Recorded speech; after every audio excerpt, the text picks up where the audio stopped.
एक कहानी लड्डू गोपाल की सच्ची सेवा की। एक समय की बात है, एक गांव में दो वृद्ध स्त्रियां रहती थी। दोनों का इस जगत में कोई नहीं था। वे दोनों ही एक दूसरे का सहारा बनकर बड़े प्रेम भाव से रहती थी। हालांकि धर्म से दोनों अलग अलग थे, लेकिन विचार से एक थी। उनमें से एक महिला हिंदू धर्म की थी और दूसरी जैन धर्म की थी। दोनों अपने धर्म के हिसाब से प्रभु की आराधना किया करती थी। उनमें से हिंदू धर्म की महिला थी। उसने घर के मंदिर में श्री कृष्ण के बाल स्वरूप लड्डू गोपाल को बड़े ही प्रेम भाव से विराजमान किया हुआ था और उन्हें प्रतिदिन एक बालक की भांति प्रातःकाल नहला धुलाकर सुंदर वस्त्र आभूषण आदि पहनाकर तैयार करती थी। वह उन्हें एक बालक के समान ही मानती थी, इसीलिए कहीं भी बाहर जाते उनके लिए फल खिलौने आदि चीजें लेकर आती थी और प्रेम पूर्वक उनको भोग लगाती थी। इसी तरह वे दोनों महिलाएं एक दूसरे के परस्पर सहयोग से अपना सुखमय जीवन व्यतीत कर रही थी। वो दोनों जब पूजा पाठ एवं सभी कामों से मुक्त होती थी, तब बचा हुआ समय एक दूसरे के साथ सुख दुख बांटते हुए व्यतीत करती थी। कुछ समय बीतने के बाद श्रावण मास में हिंदू महिला को तीर्थ यात्रा पर जाने का अवसर मिला। तब उसने अपनी अति प्रिय उस जैन धर्म की महिला से भी चलने के लिए कहा। चूंकि वृद्धावस्था अधिक होने के कारण वह चलने फिरने में थोड़ी असमर्थ थी, इसीलिए उसने जाने से मना कर दिया और कहा कि मुझे चलने फिरने में परेशानी होगी, इसी कारण तुम्हें भी तीर्थ यात्रा में विघ्न रहेगा।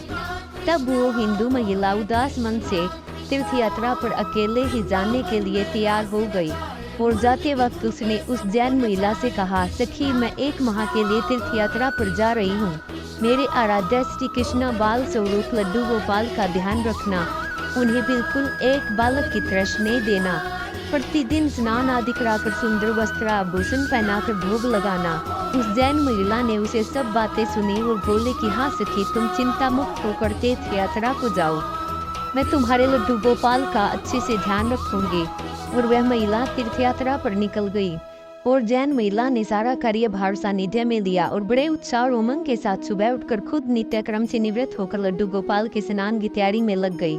उसके बाद जब वो उन्हें नहलाने लगी तो वह उस महिला की नजर लड्डू गोपाल के पांव की तरफ पड़ी तो वह दंग रह गई, क्योंकि उनके पैर मुड़े हुए थे।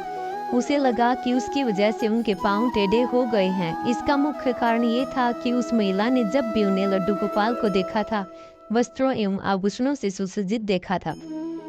वो इस बात से अनभिज्ञ थी कि लड्डू गोपाल घुटनों के बल पर बैठे हुए थे। उनका बाल स्वरूप ऐसा ही है। वह बहुत परेशान हो गई और सोचने लगी कि मैं अपनी सखी से क्या कहूँगी। उसने इतने विश्वास के साथ मुझे ये जिम्मेदारी दी थी और मैंने लड्डू गोपाल की देखभाल सही से नहीं की। यह सब सोचकर वह चिंतन में बैठी ही थी कि उसे याद आया कि उसकी सखी ने कहा था कि लड्डू गोपाल सिर्फ एक प्रतिमा नहीं बल्कि जीवित होते हैं। बस फिर क्या था, उसने निश्चय किया कि दिन प्रतिदिन उनके पैरों की मालिश करेगी और वह दिन में कई बार ऐसा ही करने लगी। और जैसे ही श्री कृष्ण का स्वभाव है, वो है ही इतनी कृपालु दयानिधि। उस वृद्ध महिला की उस नादान भक्ति से वशीभूत होकर उन्होंने उस पर अपनी अपार कृपा लुटा दी और एक दिन वह महिला रोज की भांति प्रातःकाल उठकर लड्डू गोपाल को नहलाने का प्रबंध कर ही रही थी कि उसकी नजर उनके पैरों पर पड़ी।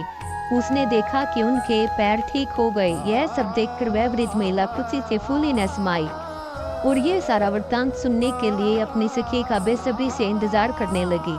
कुछ समय पश्चात जब वह हिंदू धर्म की महिला तीर्थ यात्रा पूर्ण करके वापस आई तो सबसे पहले वो अपने लड्डू गोपाल के दर्शन को ललायित थी और जैसे इसने लड्डू गोपाल को देखा तो आश्चर्य में पड़ गई। उसने देखा कि लड्डू गोपाल खड़े हुए थे। उसने सोचा कि शायद ये उसके लड्डू गोपाल नहीं हैं और अपनी सखी के पास जाकर ये सब पूछा। तब सब उस जैन महिला की सारा वृत्तांत सुनाया। उसके बाद सारी बातें सुनकर हिंदू महिला समझ गई कि ये सारा खेल उस मुरलीधर कृष्ण कन्हैया का है और दौड़ी दौड़ी लड्डू गोपाल के पास पहुंची और उनके चरणों में गिरकर बोली, हे मेरे कन्हैया, हे मुरलीधर, आपकी दया की कोई प्रकाष्ठा नहीं है, आपकी कृपा का कोई शानी नहीं है। और फिर उच्चैन वृद्ध महिला से बोले कि हे सखी, तू धन्य है, तुझ पर श्री कृष्णा की ऐसी कृपा हुई है जो कोई कभी सोच नहीं सकता। तुझे नहीं पता कि हमारे लड्डू गोपाल के पाँव तो ऐसे ही थे, क्योंकि उनका ये बाल स्वरूप बैठी हुई मुद्रा में है, लेकिन तेरी भक्ति ने उनके इस स्वरूप को बदल दिया, उनके पैर सीधे कर दिए। राधे राधे।